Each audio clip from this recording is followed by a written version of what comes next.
Hello, hello, hello, and welcome to Stuck in the Middle. I'm your host, AJ Jamal. We have an amazing show for you today.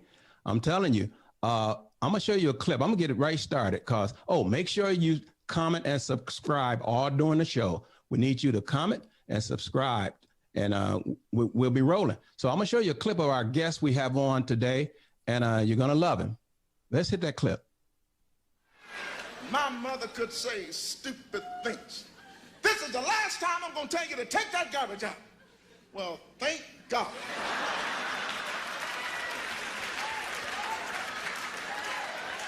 And my mother could say she wouldn't lighten up. She was a big lady, too, in Georgia. She was a big lady. They said she was stout. Stout, that meant she was stuck out. I've been in department stores as a kid. I saw things I wanted. Boy, do I look like a bank.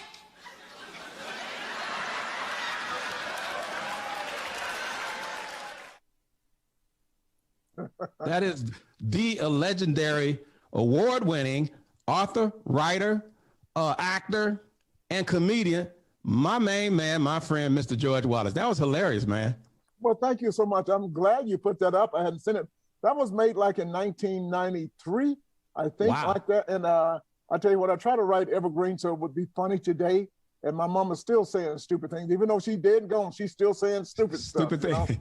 Yeah, growing up. But I enjoyed that. That was my blue leather. I was in San Francisco and there was a blue cow. And that's how I got the blue leather. I honestly had that jacket, George. I had that jacket back then. And I thought I was the only one that had that jacket until I seen you do that. And you know what's funny? One time my mom said to me, she said, if you don't stop that crying, I'm going to give you something to cry about.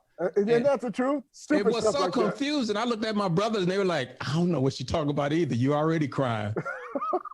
my mom used to say, I'm going to beat you to knee high to a grasshopper. What the hell is that supposed to mean? All the stupid stuff they said back then. Man, I could just go on and on. I'll slap you in the middle of next week. For the people who don't know you, I'm gonna open it up with a couple questions. And if you have a question for the Dr. George Wallace, make sure you send us a comment on the question. We'll ask them. But the first thing I want to know, because I like to ask, what do comedians do like yourself in your downtime when you're not making people laugh? What makes you happy when you're not on stage? Oh, I enjoy watching the news, and I enjoy making jokes about what's going on today and in the news. And I'm kind of mad right now at Coming to America. I'm the only comic in Hollywood that was not in Coming to America, and I'm pretty pissed off about that. And I got to see Eddie and Arsenio about it. I watched the movie in two phases. I watched it at night, the first 50 minutes, and I was sleepy, and I was just dozing off. And I was saying, this is okay. And I woke up the next morning and watched the last hour, and I really enjoyed it. It. And, I thought it was a great fun, great jokes, and they did a good job. So, but I'm still mad that I wasn't in it. Well, I saw the movie too, and like you, I was watching it, and I don't know why my screen started buffering, and I couldn't get the whole movie. I watched about like you about 45 minutes of it. And it was entertaining to me. And I was looking at some of the things I saw in the first one, and I thought that was cool. They brought some stuff back. And then I said I had to watch the rest of it the next day. So I gave it a good grade. I mean, it was, like you said, it was very entertaining. They tried to mix in some of the new crowd with the old crowd, right. And I thought they did pretty good. But they did have some of everybody in that movie, except me and you. Except me and you, right? But I think it was good that they did that. And I did enjoy Leslie Jones, and she was amazing. She was amazing, and one guy I did enjoy, and everybody was wondering, who the hell is this guy? Is that Eddie playing that character? But it was his friend Clint. Clint, the short one was Clint. Yeah, I did not know that, and I finally got that information, so I was happy to find out that he did. They've been friends for many years. I think like 40 years. Yes, they went to school together. Exactly. And so that was good, and I thought I'm gonna say that I thought my favorite was Arsenio Hall with the characters that he played. I really think he did a great job. And a lot of people don't know he played about 4 different characters in the movie. And I thought he did amazing too. It is funny, he played more characters than he played himself. Exactly. Did he play himself? Yeah, he did. He did play himself. When he was See Me, when he was See Me, he was exactly. Yeah, but I and thought one of my favorite parts, Sexual Chocolate came back at the end. How about that, huh? How about that? Yeah, Sexual I gotta watch the movie again so I really get the in depth about everything that happened there. But I enjoyed it, and I just tell you what. And the movie was made in Atlanta, and I'm in Atlanta. I'm from Atlanta, born and raised in Atlanta. Now I'm confused. I don't know whether Atlanta is a Zumundo or a Wakanda. So, but in any case, at the end, it's still DA. But you know what? They said, because they did say it was filmed at Rick Ross's house, most of the scenes. Is he in Atlanta? He lives in Atlanta. That's a big house. If you were to see going online, that's a big house. It's Holyfield's old house, 109 rooms. Oh. It's Holyfield's old house. And, you know, these guys go out and they build these big ass houses, and then they can't pay the tax on it. When the money, there's no money coming in, the tax and the bills are still coming in. So the house went on foreclosure, and Rick Ross picked it up, I think, about $5 million. Right. So okay. I had been to Holyfield's place. You know what? He had two places. Did you go to the old one? The old one had about 50-some rooms, and the new one, 109 rooms. The one I went to was actually on Holyfield Boulevard. He had a street that the house was on. This is the same one. This is the house next to it. He built one next to it. Right. Huge. And so it's Rick Ross's house. So that was the palace. Somebody sent a comment in. They said the movie was decent, but it would have been a lot super funny if myself and George was in it. See, the movie would have been better if we were in it. That's what Bishop T.E. Carr said. Bishop Carr, I think you're right. And AJ, you know, you would have been funny. You would have been like Lou Nell. Now, Lou Nell did not have a lot of lines in the movie. Right. But when the camera did hit her, all of a sudden you were like, oh, what she's going to do? Is she going to break out? She can steal the moment even without a line. Exactly. And so she was doing the twerking there, and it was like, that's funny. I don't know what it is about Lou Nell and maybe it's the look with the blonde hair. You just know she going to say something funny, do something funny. Well, right.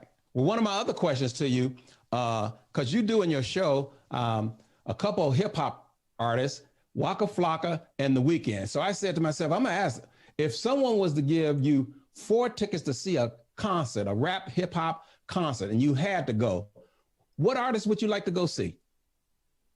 Right now, I don't know a lot about the young people music because I haven't been out in a year, but it would be I don't know Waka Flocka Flame, but I heard he was a Trump fan, so I have to write him off. But I'm still going to use his name though, Waka Flocka, because I think that because I don't cuss a lot, but Waka Flocka is a good substitute. Look at this Waka for cursing. Yeah, for cursing. Yeah. Yeah, I used to do the joke about my preacher walking up in the pulpit. I said, look at this Waka Flocka walking up here. So everybody's a Waka Flocka. You a Waka Flocka. Get this Waka Flocka out of my face, you Waka Flocka. And I can do it on the news too. I can talk on ABC and NBC and use that as a cuss word, Waka Flocka. Waka Flocka. Yeah. So I would go see, man, I guess I'm so old, I still got in my head, I wouldn't go see The Weeknd because I saw him at the Super Bowl, right? The halftime show. I've seen better halftime shows at the HBCU real game at the Morehouse College. Right. And he's had that song called The Weeknd saying, I can't feel my face when I'm with you. Right. And well, you know what? Yeah, I was saying, dude, you're way up in there too far. Right. If I can't feel my face. Waka Flocka, you Waka, you need to get out of there. I can't feel my face when I'm with you. And they all had on masks and on the Super Bowl. On the Super Bowl. They had on jock straps. Well, that's why you can't feel your face, because your mask is too tight. You know what's interesting? I had something I was going to start, but then after watching the news, I call it my news update. Man, oh man. Let's get into this. Harry, Meghan, Oprah, and the Queen whole situation. I said more. The England is getting turned upside down, and I'm gonna tell you right now. I'm defending the Queen, and I'll tell you my reason why after you tell me your thought. Okay. My thought is that, first of all, I've been to Buckingham Palace. I was in Buckingham. But first of all, let me tell you my new name. I've changed my name to George Wallace from Linwood Park. Okay, that's how you refer to me now. George Wallace from Linwood Park. You know what I like about the Queen? I was with the Queen a few years back and went over with Barack Obama and Michelle Obama to visit the Queen at Buckingham Palace. And I'm very observant, and I'm looking around and I'm looking at everything. I'm going, now that's the queen. I'm in the palace, and she she lives at Buckingham Palace, right? That's where she lives. And I'm looking at her, I'm going, well, why is she walking around with her purse all the time?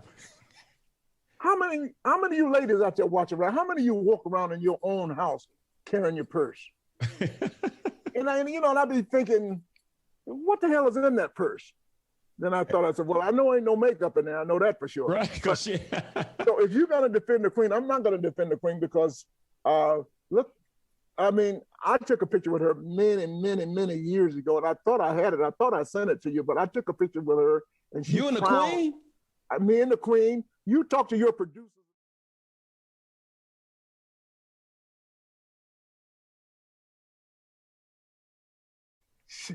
That's when I was 2 years old, AJ. I was 2 years old.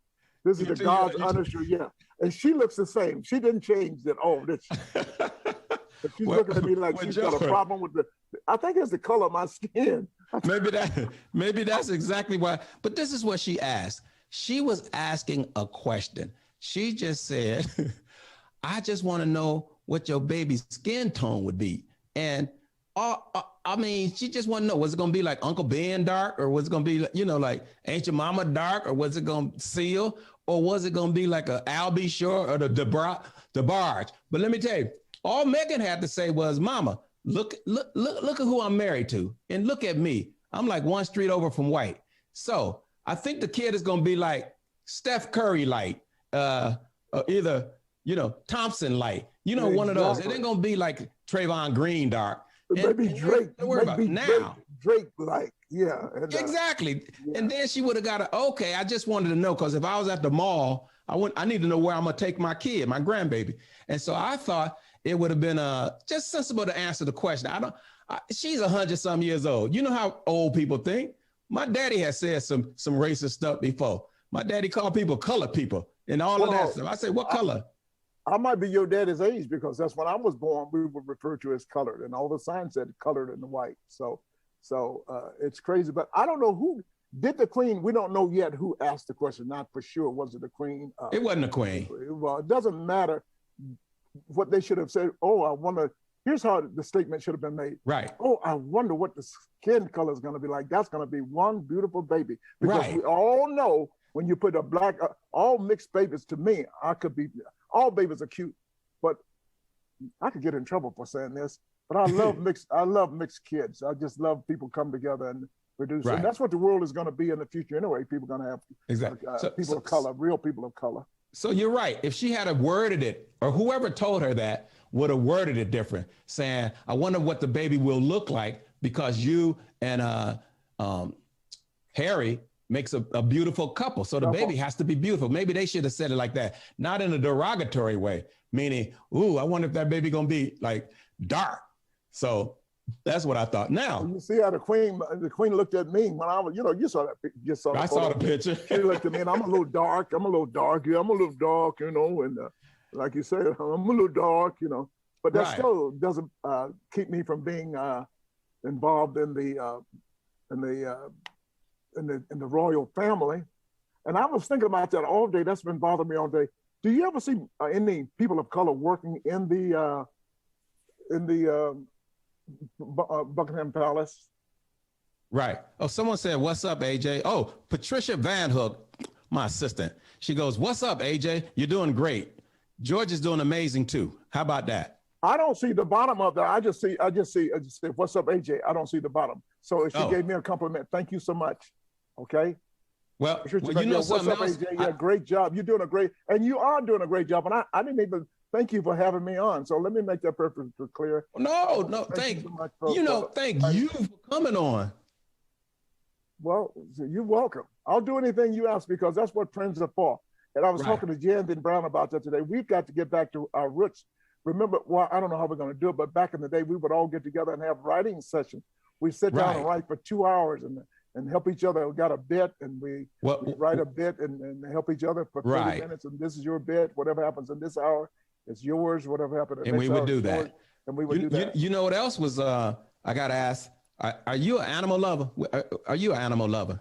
It depends. I am not going to walk behind no dog and pick up no boo-boo, okay? I'm just not into that yet right now. But when I was a kid, I did not like dogs, but my aunt had a dog named Jaja. Jaja was a little white French poodle. And I swear to you, in about a week, that was my baby. That was Oh, you like that? Well, yes. you know, now that you mentioned, because I'm talking about dogs. I love dogs. Did you hear about the dudes with What happened? Did you hear that with Lady Gaga? Let me tell you. Oh, yeah. The dog. Ooh, listen to me. I know you want to talk about it. I was so amazed by this. Lady Gaga offered $500,000 for the dogs to be returned, a reward, Exactly. right? What about the guy walking the dog? He got shot and she just wished him well? Wait a minute. He got shot. She just, I hope you get better. Now, if she's going to offer $500,000 for the dog, she got to give $500,000 to the dog walker. Wait, I think. But wait a minute. The dog walker got shot in the chest 4 times, George. He's walking the dog. He got shot 4 times. And then he said, you know what, it saved him because it was 3 dogs he was walking. Yeah. 2 got stolen, and the dog, Miss Asia, ran. And then he said Miss Asia came back and stayed with him and kept him alive. You know, like she did CPR on him and she kept, you know, right. She did pressure. She put a foot on the over the wound and kept it from bleeding. And Miss Asia, thank you, Miss Asia. But I tell you what, that's what I was concerned about. I'm going, damn, Lady Gaga, you're giving money for the dogs. What about the dog walker? Right. That's amazing. And they found the dog. Did you hear the story how they found some lady miles away was walking through an alley and saw the dogs tied up to a pole, and she found them and turned them in to get the $500,000. Did she get the money though? That's what was they want to know, was it connected with the police? Did exactly. she get the money? She hasn't got the money yet, but okay, they're going to see. I hope she gets it. I hope she gets the money, and I hope the dog walker gets some money too, because that's most important. How about a person's life, man? Wow, it's crazy. You know, it's like don't mess with those dogs. You know, all our Michael Vick, don't mess with those dogs. How about them dogs? Right. How about them dogs? Let me ask you this question. Did you hear the story? It was in Thailand, a jewelry store owner. He had like millions and $millions worth of jewelry. So he thought he'd get a watchdog to protect his store. So if somebody came in and robbed or whatever. So he actually bought a watchdog. And let me show you a little video. I don't know if you've seen the story. I have not. Let's take a look at it. He had somebody come in and rob him. He set it up to see how the dog would react. And this is the video. He had somebody literally come in with a gun and the whole 9. A trial run. Right, a trial run. Okay. You see the dog over there? I see the dog. The dog is knocked out, George. He's robbing him right now, and the dog is asleep. Did the dog just sleep on the job? Yeah, They need to fire that dog right now. Wait a minute. He's still asleep. The dog is named Lucky. The dog must have heard about the dude who got shot in the chest 4 times. Oh my goodness, the dogs are not me, not today. That dog heard about the other dogs getting killed. Dog said, not me. But you know what? I said to myself, in Thailand, if that dog don't do his job, he might be on the menu next week. He might be on the menu the next week, right? So the dog is just like, good dogs, I'm out. I ain't seen nothing. Right. Somebody sitting there eating, talking about, ooh, what's the special? What's in Lucky? The special Lucky. And they will go, actually, Lucky is in the special Lucky. Lucky. You're lucky. Right. Yeah. You're very lucky to get this dish. You're lucky. See, and that's us as a people, because my good friend of mine, he told me, true story. He went to the rescue thing and he rescued a dog. He paid $40 for the dog, brought it home. 2 weeks later, the dog, true story, blew out his ACL. So they took it to the animal clinic. And they said it would cost $4,000 to fix the dog's leg. Okay. And he didn't know what he should do. But his wife was like, come on now. We got to do it. It's our dog. And so for $40 dog, they spent $4,000 to repair his ACL. Now, how many brothers or people of us you think would have spent $4,000? Well, I think my fingers are chopped off because I don't know how many of us. You know us. Right. To pay to get that dog, oh my goodness, take him to urgent care and let somebody say, Grandma, fix him up, put some tape on, and he'll be all right in a week. But I'm not going to pay $40,000.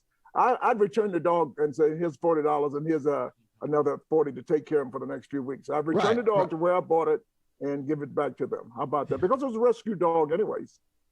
From the So someone said Gwendolyn Berry, someone I went to high school with, I think. Well, he will get a check from the American Relief Bill. Yeah. How about that? He'll get a check from the American Relief Bill. That's Gwendolyn. Thank you so much, Gwen. You're right, because 40. Did you say 40,000 or 4,000? No, 4,000. If you Google it doesn't matter. $35,000 to $5,000. Yeah, I'd return the dog back to the shelter and say thank you so much, and here's another $40 for to take care of the dog. Thank you. Please, I went out back and put that dog in the back of my car and took it for a long mafia ride. And that dog would have been, we're not going to the hospital, are we? And when you got back home and your wife says, where's the dog? I said, what dog? What dog? I'm like, I told that dog right off the bat, you're not playing in the NBA. Right, doggone. That's a lot of money, though. But people do love their pets, and I understand how they love their pets. And people do pay that kind of money for insurance. You know, there's dog insurance now. You can get a dog insurance. Do? Yeah, there's dog insurance you can buy. Wow. And I don't know that for sure. I just made that up. It sounds good, doesn't it? It sounds good. Well, you know what else I saw in the news? And I said, you know, we're going crazy. I don't know if it's just the times or if it's just the pandemic or whatever. But did you see the fight that busted out? And I'm not talking about in the hood. I'm not talking about at a Walmart. I'm not talking about, this was in Bed Bath Beyond. Did you hear about that fight? I probably did. I see so much news, and where was this located? This fight was what was it over? There was a lady these two, of course, two Karens. One was in front of the other one, and she was too close. I don't know if she had the mask on. Yeah. Do we have a clip of them fighting? But it busted out into a fight.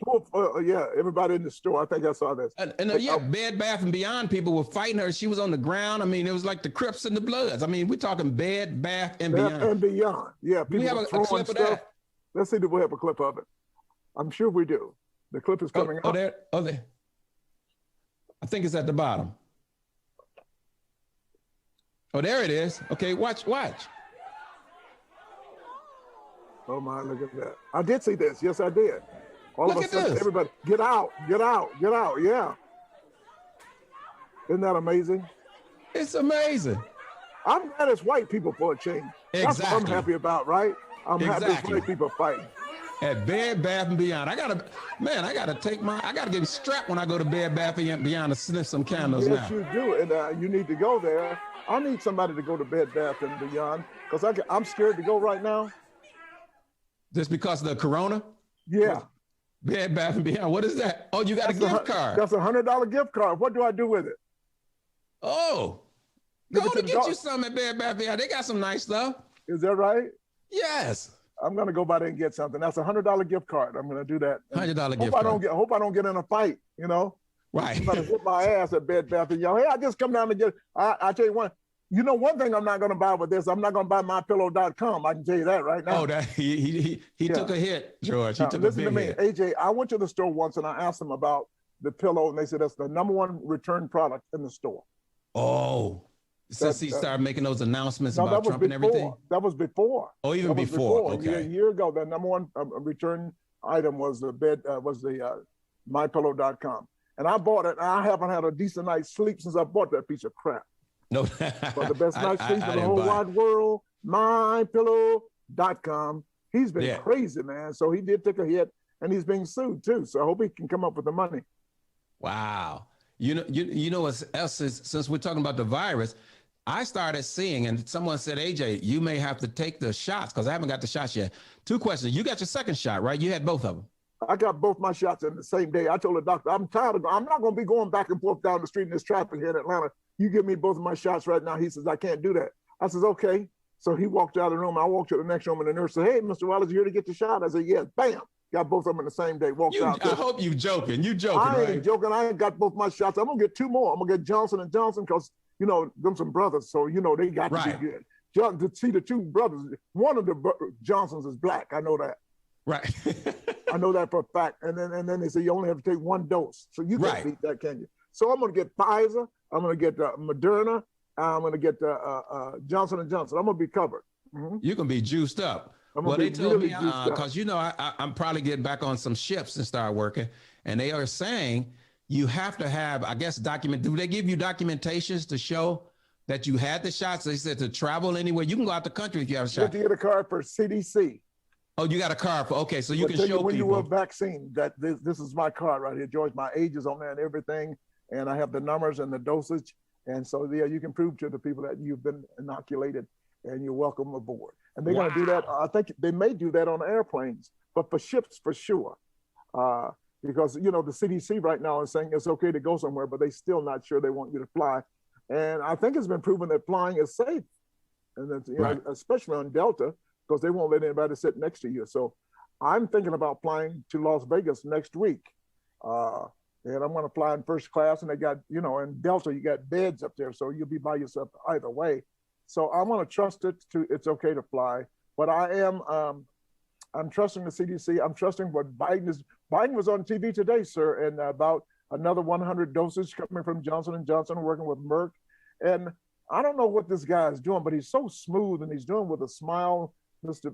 Biden. He's doing a wonderful job. And now we're predicting dates at the end of May that the country everybody that wants a shot will have one. I think that's so great. We're going into, in Atlanta, we're at the Mercedes-Benz Stadium, and then also in Cleveland, both of our towns.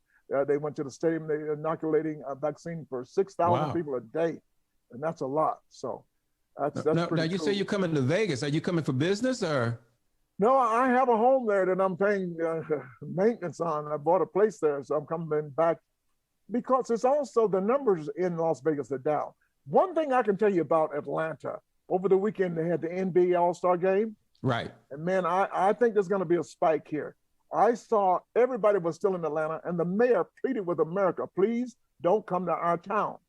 But for some reason, our people, your people, as your daddy used to say, the color folks, they were not playing by the rules this weekend. I drove to get some food. Late at night, I wanted to get some food at 1 o'clock in the morning. And I tell you, the streets were blocked because of traffic. What kind of traffic? 5 clubs on Piedmont Avenue were just lines outside. And the ladies were wearing their mask as a miniskirt. That's where the mask was, just covering their bodies, you know. It was nothing on their face. And they were standing in line outside. You know, it wasn't that cold, but it was still in the 40s. Right. But that's how you get the disease. You're putting yourself in harm's way. You don't go into a nightclub. But these young kids, I guess they don't think they can get it. They're just not playing by the rules at all. And they come from all over, and they're spreaders. So they don't think about just because they don't get it, they can take it back to mom and dad in the house. Wow. It's just not good that I hope I'm wrong, but I think you should try to protect yourself. Be concerned about me, be concerned about you, be concerned about your kids.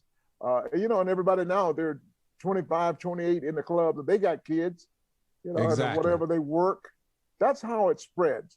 People not caring about their environment. Now it would be more difficult, like if you have both your shots.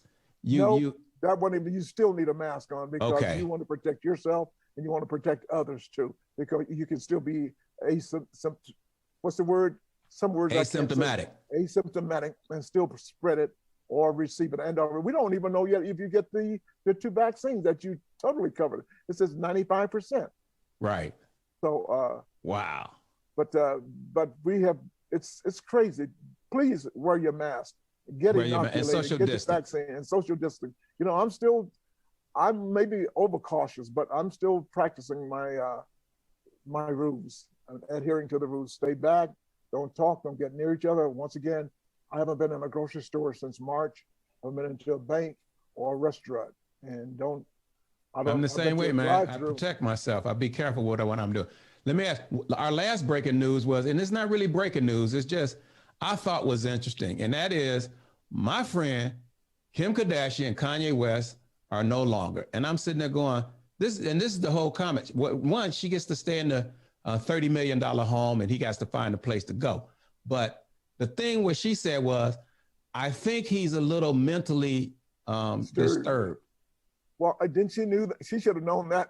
We knew it. Why didn't she know it? She's living with him every day. His mama knew he was mentally disturbed. She just said, I'm out of here. What was about a year ago? She said, I'm gone. I'm out of here. You know, she said, this boy is driving me crazy, driving the whole world crazy. I can't take it no more. I'm out of here. But he's been losing it. You know, when he ran for president, he thought he was going to run for president. He went to the White House. That's when I made the statement. Kanye West running for president makes as much sense as having an ashtray on a motorcycle, you know? Right. There's no sense whatsoever. And you know he's not right. And I thought, well, maybe he's coming back. He went out and he got a church group together, right?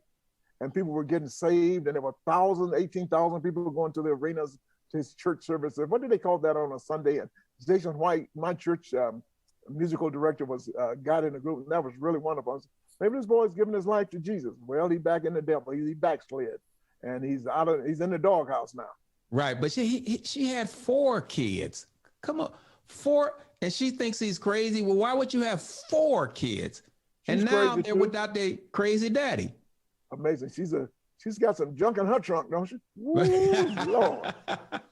She's got some junk in her trunk. And I tell you, she's a beautiful lady, but how could you marry? I'm not married, so I don't know. Love can make you do some love and make you do wrong. And right. What? Love and make you do right. Love and happiness. Al Green said that, and make you do some stupid things. But she married him, and I think she got the kids, and now it's over. And from what I heard, go ahead. He's like $100 million in debt. No, you can't be $100 million in debt. He just sold his Yeezys. He's putting on Yeezys. Well, that's what someone said when they were getting divorced. He owes $100 million to somebody. I wouldn't be surprised. You know why? Because dumb people do stupid shit like that. Right. They make you think they got all the money in the world, and they go out and they buy all of these great things. And he lost probably $50,000 with the divorce, $50 million with the divorce. Right. And then he's got to pay his attorneys. They're going to charge him another 50. Maybe he's got more. Yeah, you know, so he's going to lose a lot of money with the divorce. So he could be in the hole. I don't know. I hope he's not in the hole, but a lot of us have done some stupid things. We just talked about Evander Holyfield a few moments ago losing his home. And look how much money he lost a lot of things, man. A lot of money. Look at Mike Tyson lost $300 million. I hope they got money in the background somewhere. And Mike does.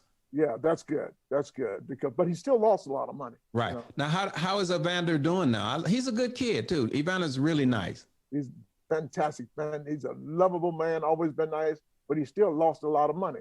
That's a lot of money. You know, I could be the stupidest person in the world. I might lose, if I had 300 million, I might lose 100 million of it, but I'm not going to lose the other 200. I don't give a damn what you say. Yeah. I'm going to put it under the mattress, in the popcorn box, in the freezer, and somewhere I'm going to hide all of that money. My house, inside of my house, my walls would be plastered with money, but I'm not going to lose it.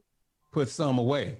Put some away people aren't somewhere. like that. They think they want. Well, that lady who hit the lottery, you heard about the one she bought the home that was owned by slave owners, but she won like 100 and something million, and she's flat broke. And then she had the nerve to say winning the lottery was the worst thing she could ever done. Did you hear about her? Well, I did not hear about her, but she is dumb. She is dumb. Winning the lottery people said, you the dumbest person ever won $100 million. So how could you lose all that? The first thing you should do is, I think the first thing you do is sit down, don't go crazy, don't go call on everybody, strategize what you're going to do, get yourself a financial advisor, and get another advisor to watch him also, because if you got $100 million, trust me, they're going to try to get their part out of that money. Right. Yeah, so that's what you got to do. If I won the lottery, I'm a little older guy now. First thing I do, people ask me what I'd change if I were to win the lottery. And I thought about it, I would change. I changed my name, I changed my address, I changed my telephone number. Definitely gonna change my church affiliation, because the preacher gonna be, well, you know the Lord gonna bless you with your 10%, not today. Right. You're gonna change a lot of stuff. Change the people I'm gonna change my environment. You won't even know me. Change my facial structure. I'll have purple hair. You're gonna, who the hell is that ugly ass man? That's hilarious.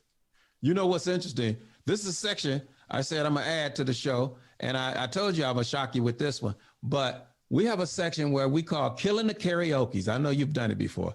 And very seldom, because I can't read fast enough. When the words on the screen, I can't read fast enough. All I can do, I got to know the song. I got to know, you'll my know first, this song. My last, my everything. It's things like that. I got to know. No, we got a song picked out just for you. We want you to sing this song. The audience said we want George Wallace to sing Purple Rain by Prince. So we're going to have it karaoke style. By what Prince? Arsenio Hall Prince? That Prince? No. The symbol. Oh, the Minneapolis, the guy formerly known as my favorite entertainer. George, you send me a lot of videos with you singing. Even though they're church songs, you still be singing your behind off. Yeah, I love gospel music. That's my favorite music. So let's give it a shot, George. Let's see if we can get Prince up there. Do your best. It's only a couple minutes. I'll try Just to do your best. I want to hear your vocal cords. Oh! Purple rain, purple rain. You got to wait till the music, George.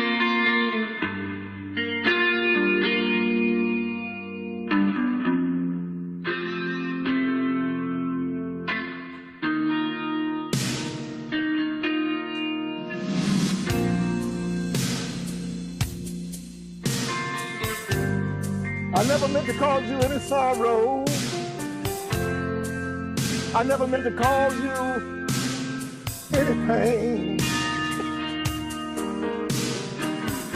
I only wanna see you laughing in the purple rain. I'm a little off. Only wanna see you laughing in the purple rain. Purple rain, purple rain. You got to wait. Purple rain, purple rain. I'm gonna kill it now. Purple rain, purple rain.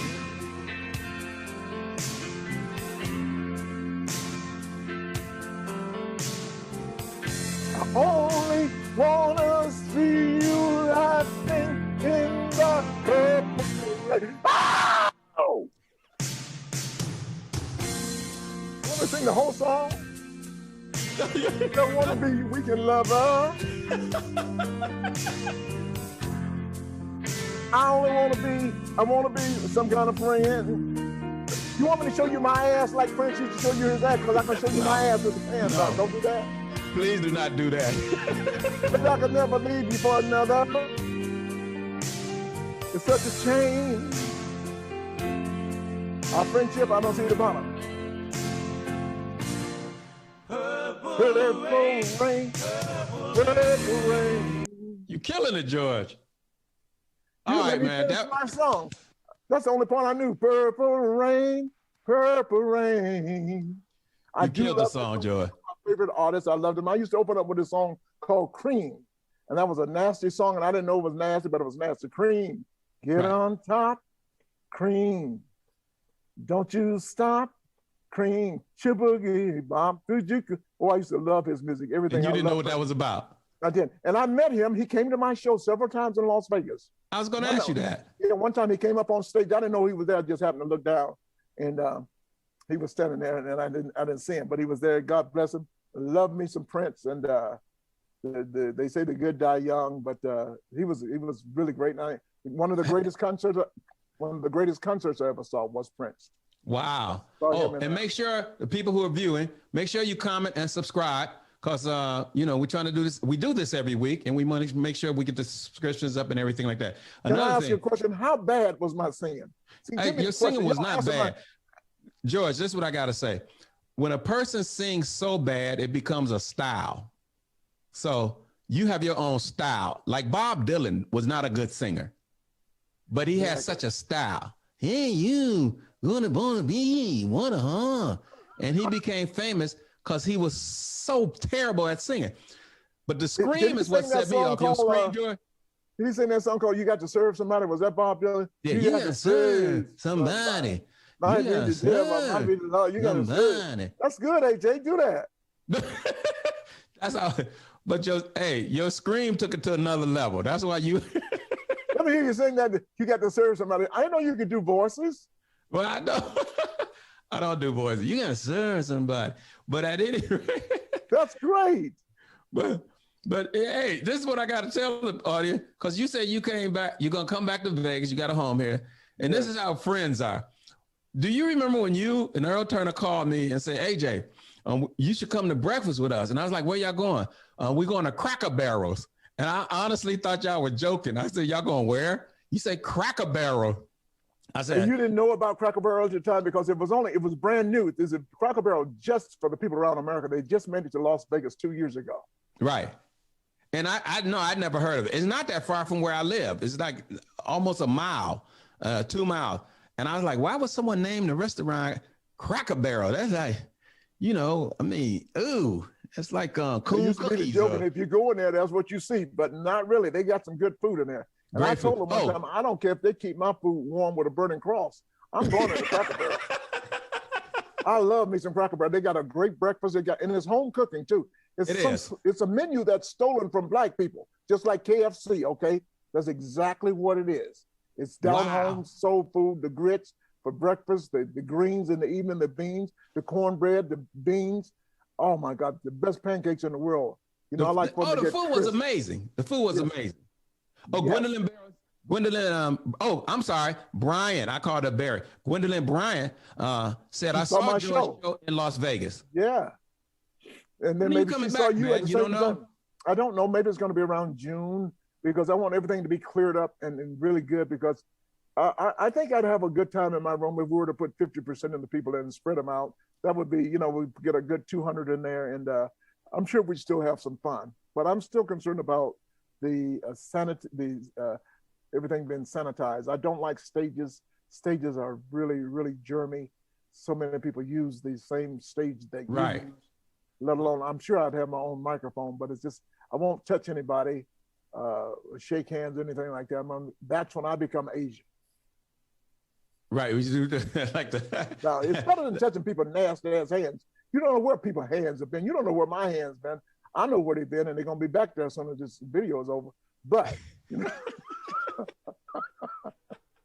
but yeah, I will go back to, because I have to get back into what I do because we are blessed to do what we do, making people laugh, especially through this pandemic.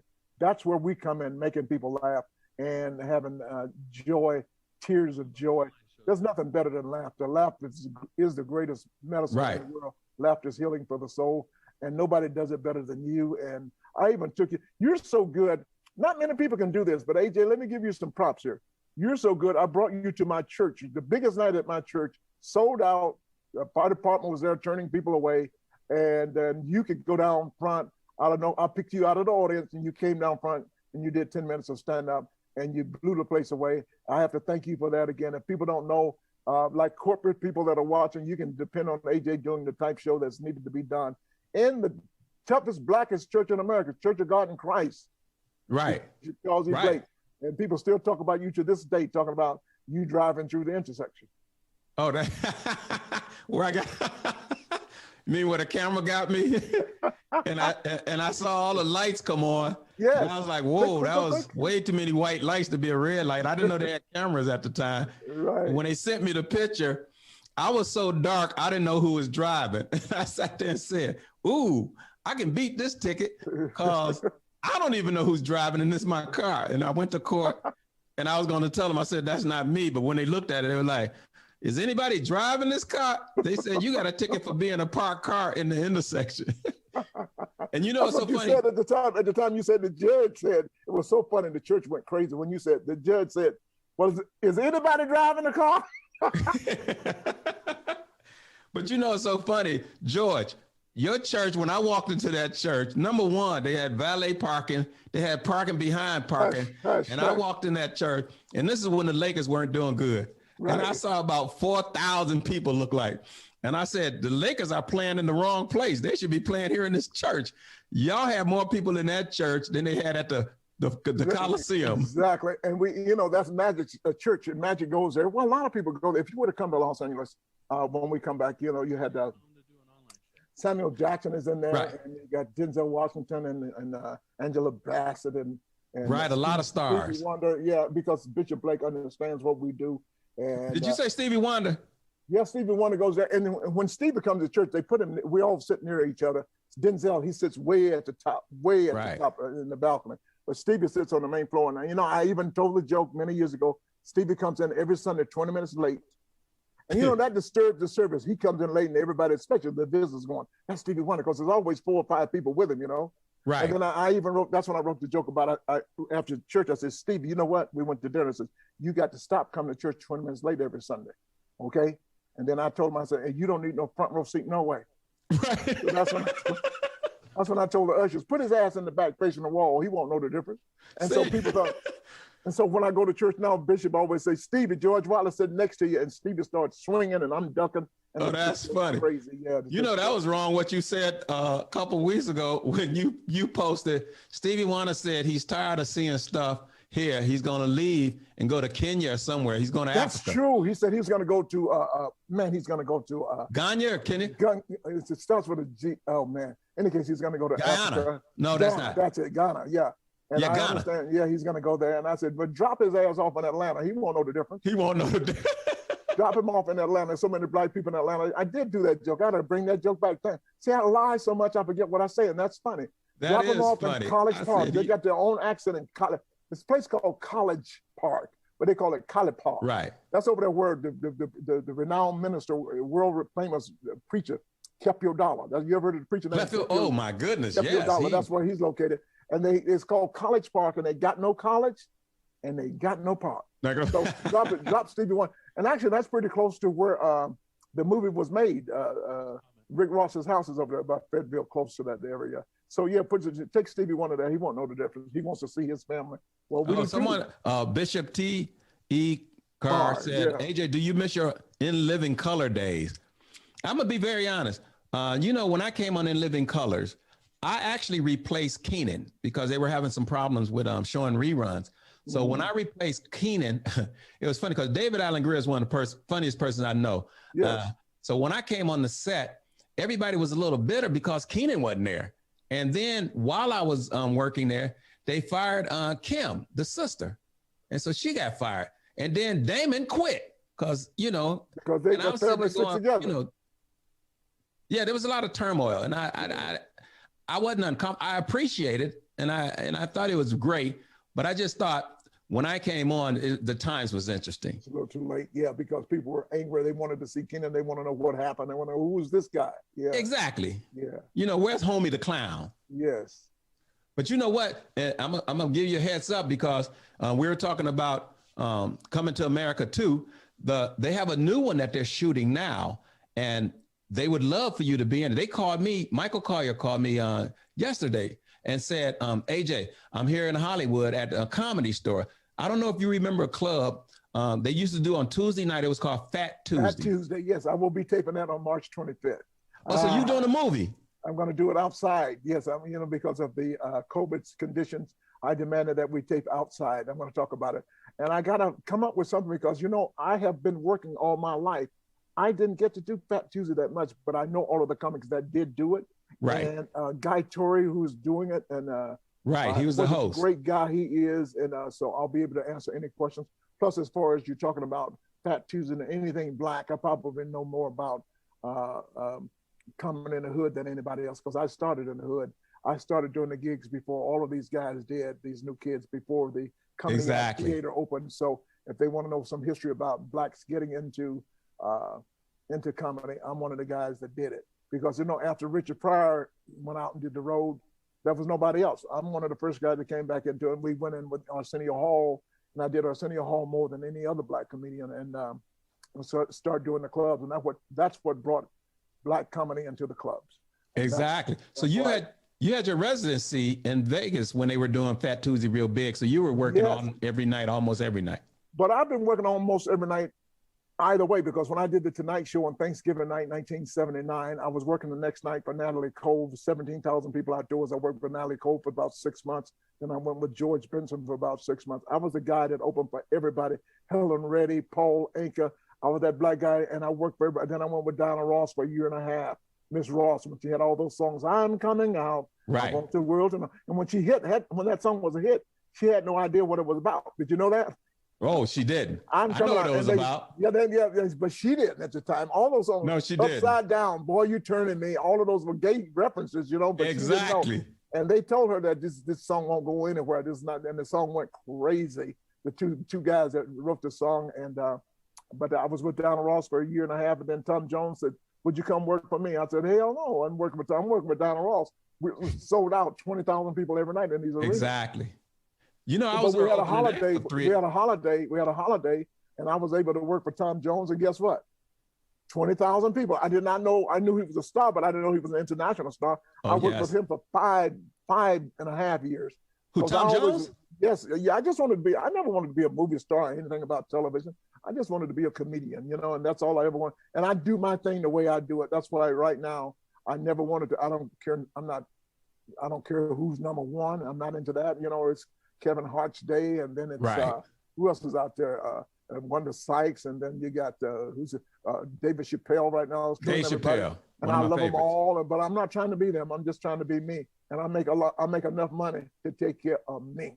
And I'm happy. I'm the most blessed, successful person you have ever met. I want to thank you, America, and thank everybody out there. And all the young comedians, don't worry about going to the top of the mountain. Just be on your way up the mountain. If you stay on the mountain, like Dr. King, when you're on top of the mountain, you get a lot of help. As Dr. King said, he went to the top of the mountain. We had Prince on. He was at the top of the mountain. John F. Kennedy was on top of the mountain. Dr. Martin Luther King, all these people on the top of the mountain, you carry luggage with you. So, well, you know, I opened up for Diana Ross for 3 years, and my favorite Diana Ross story was I was getting ready to go on stage, and I was the security guard knocked on my dressing room door, and I was like, what's going on? And he said, AJ, is somebody in your room? And I go, no, why would you ask? He said, Miss Ross saw somebody walking around in the hallway and said that they looked like they went to your room. I said, you can come check. So he came in and he checked around. He didn't see nobody. So I opened the door. When he walked back to tell Miss Ross, he said, you know, he was checking around, So then he turned around and started walking back towards me, and he was smiling. And I said, did y'all find out who it was? And he said, yeah. I said, who was it? He says, it was you. I go, what do you mean? She asked me who you were. And I was like, she asked you who I was. What did you tell her? He said, that's your opening act. She goes, how long has he been here? He says, for 3 years. She had never seen the police on me. Oh my God, security. It was you going into the room because you know, they stay backstage until you're off and you don't see them. Exactly. You walk up on the side and they're standing in the middle of the stage ready to go on. Her kids love me though. Her kids, Tracy. And, yeah, they were all nice young kids. They were all nice. Now, let me ask, go ahead. For the people who don't know, you got your second book out. Yes, my second book, my first book was called Laugh It Off. Keep laughing your life. When you stop laughing, you stop living. But my new book, I don't know whether you can see it or not, it's called I can see it, Bull Twit. Bull Twit, that's it. And it's Bull Twit. Don't get it confused. It's about my online ramblings from my head. I hit a wrong button there. Can you still see me? Online ramblings on my head. Well, I can't see you, but that's okay. Bull Twit, and it's my Twitter account. If you're out there, please follow me on, did I lose you? There we are. Follow me at Mr. George Wallace Twitter. I was voted top 25 funniest tweeters in the world by Rolling Stone magazine.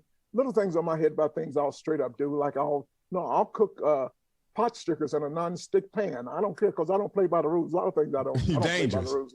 I'm very dangerous, you know. I'll put my briefs in a suitcase and put my suit in a briefcase. I don't care. I do things like that.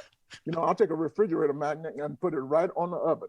It doesn't bother me. I don't play by the rules. I'll eat cupcakes out of a pan and pancakes out of a cup. So many things I'll do. I'll straight up do. And these are little online ramblings from my head. I reviewed a whole movie on E.T. back in the day. I just watched it because I'm a little late watching my movies. Right. So I just watched it and I was talking about E.T. and with the little finger and things. Wait a minute, you just watched E.T.? I'm a little late on my movies, okay? I just saw the piano. At Christmas time, I saw the piano, and you know the piano is eventually about somebody getting their fingers chopped off. So during the holidays, I said, that's what the piano is about. I'm not going to see the Nutcracker. So I may be a little late. I may be a little late, but that's what's in the book. The book, you can get the book at georgewallace.net, georgewallace.com, and not Amazon, because I'm making the money this time. Amazon has a lot of money, but get the book online. And I try to make you pee a little from your eyes. Right. That's what I try to do. Things about this week I've been texting, horse flies are going to have to make the decision. When the shit goes down between the horses and the flies, somebody got to pick a side. They got to pick a side. Okay? The witch doctors got to pick a side. Then I did the top, shout out to the top 5 bulls in the world. You know, you got the bullhorn, bullfrog, you got Chicago Bulls. Then people show back. So how about the Chicago Bulls? Right. How about bull crap? How about all of the bulls? The replies are better than my answers. So it's just a lot of fun. That's a lot of bull. Bull tweet, of course, was number 5. But it's a lot of fun just talking about little ramblings of the mind and having fun.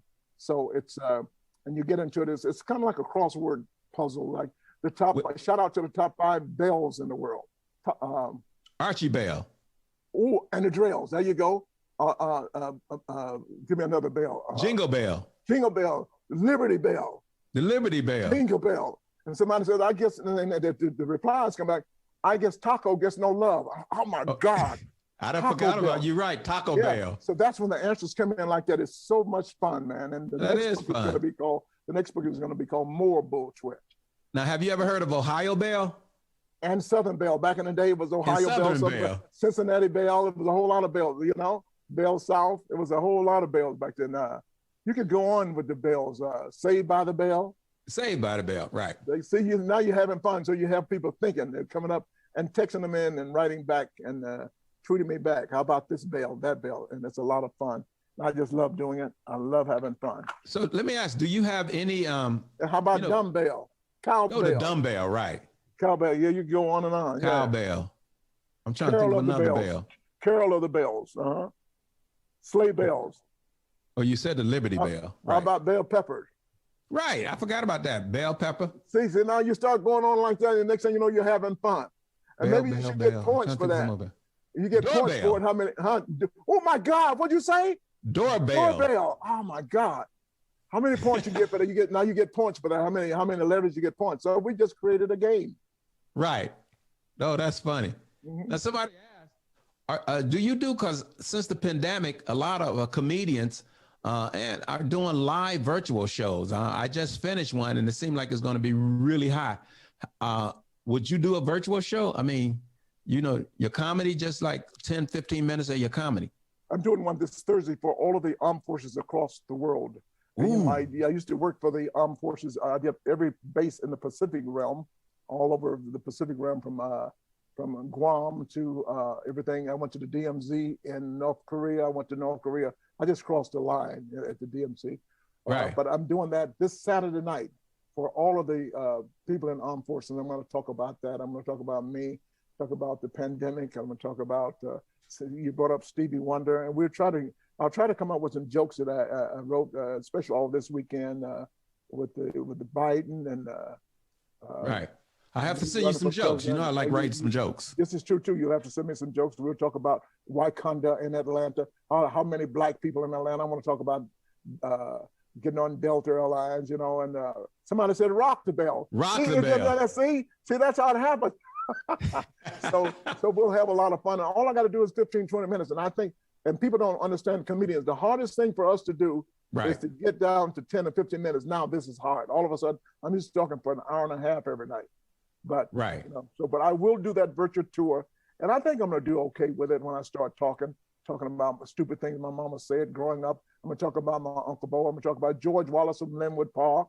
Right. George Wallace from Linwood Park. Yeah. See, and that, you know, what's interesting, they will appreciate it to no end. The troops, man. When I worked for the troops, I mean, I flew somewhere so far. It was about 30 people at the show, but they appreciate me coming there. Exactly. And the fact that you're doing a virtual show for all the troops, man, they just love it because you home for them. You know what I'm saying? You remind them of where they from. And guess who's gonna be on the show with me is Alonzo Bolton. Yeah, I know Alonzo, good guy. And guess who else is gonna? George Lopez. Now they got the two Georges at the top, and I hope. Once you get into watching people, like if I watch you work, then I'm just pumped and I'm ready to go. Just watching you work because you have said something that's going to pull it out of me. Like AJ was saying, that's why I watch the opening act. Well, it's actually I've done about 6 or 7 of these virtual shows. It's hard when you first start because it's something you're not used to. But then once you get your little virtual routine together, someone calls you, you're ready to go, man. Yeah, so what I'm going to do is going to be some people on there. I'm sure they're from Cleveland. I'll talk about Cleveland a little bit. I do my yesterday routine. I was in Miami yesterday. I was in Cleveland yesterday. I was in, because I was in Cleveland yesterday. It was in the 70s. Not the temperature, the decade. I wanted to have some fun like that. I can just go off on them and have fun like that. Oh, man. Well, you know what? We're about out of time. And make sure you comment and subscribe if you're joining us just now. Or if you joined us during the whole show, we really appreciate it. You coming out and spending some time with us. We're going to make this thing grow so big. So right now, we're going to have to wrap this up. It's been amazing to have you on the show, George Wallace. The first show, let me tell you, we are going to, from Linwood Park, we are going to make this happen and we're going to grow and we'll come back and do it anytime you want. I want to thank you and your crew, Your crew did a good job. Thank you so much, and God loves you. I'm George Wallace. I love you, and there's absolutely nothing you can do about it. So yeah, we got to give a shout out to our producer Greg and Courtney. She's back there working her little fingers off. So if it wasn't for them, there wouldn't be no Stuck in the Middle. So everybody puts in to make this a great show. Stuck in the middle with you. Stuck in the middle. They can't get us for singing it. Stuck in the middle. Put up karaoke for George Wallace. Stuck in the middle with you. Thank you very much. You have a blessed day, tomorrow, week, and the rest of your life. AJ!